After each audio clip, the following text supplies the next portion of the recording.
अक्षदा म्हणजे तांदूळ. तांदूळ शुभ कार्यामध्ये सुद्धा वापरले जातात आणि जिथे शुभ कार्य नाही तिथे सुद्धा तांदळांचं काम असतं. आपण म्हणतो ना, पिंडदान जर करायचं असेल तर तांदळाचीच मूठ बांधल्या जातं आणि जर तुम्हाला शुभ कार्य करायचं आहे तिथे सुद्धा तांदळच पाहिजे. मग आज आपल्याला बघायचं आहे की अक्षय तृतीयेला, जसं अक्षय म्हणजे कधी खतम न होणारं पात्र, 19 तारखेला रविवारी अक्षय तृतीय आहे. आपण अशी कोणती रेमेडी करायला पाहिजे की 12ही महिने आपल्या घरामध्ये अक्षय पात्र भरलेलं असावं.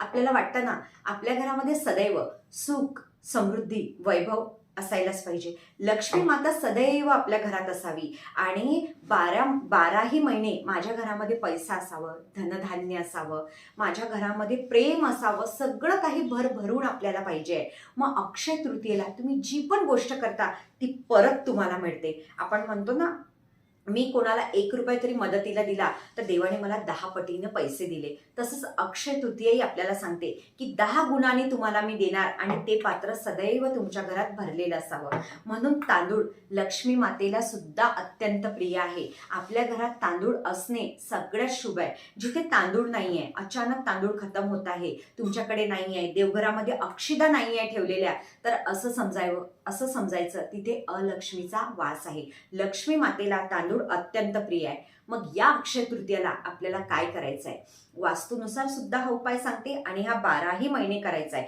पण अक्षय तृतीयापासून आपल्याला सुरुवात करायचं आहे. आपल्याला एक स्टीलचा डब्बा घ्यायचा आहे मोठा.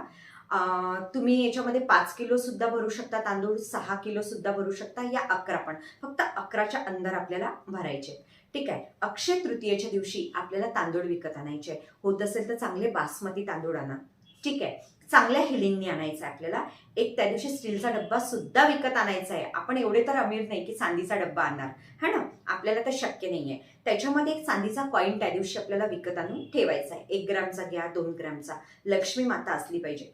हा डब्बा तुमच्या घराच्या पश्चिम आणि उत्तर दिशेच्या कोपऱ्यामध्ये, किचनमध्ये तुम्हाला 12ही महिने ठेवायचं आहे. आता मग ठेवायचं आहे तर काय करायचं तांदळाचं, ते तांदूळ आपल्याला खायचे आहे, यूज करायचे आहे. फक्त त्या दिशेमध्ये, ती जी दिशा मी सांगत आहे तुम्हाला, पश्चिम आणि उत्तरची, त्या कोपऱ्यामध्ये ठेवायचं आहे की जेणेकरून लक्ष्मी माता सदैव आपल्या घरात राहील. ते तांदूळ थोडे जर खतम होत आहे तर लगेच तुम्हाला दुसरे तांदूळ आणून टाकायचे आहे. 12ही महिन्यासाठी हा डब्बा तिथेच असावा. याने अक्षय पात्र लगातार आपल्या घरात भरलेलं असतं आणि अक्षय तृतीयेचा लाभ आपल्याला मिळतो.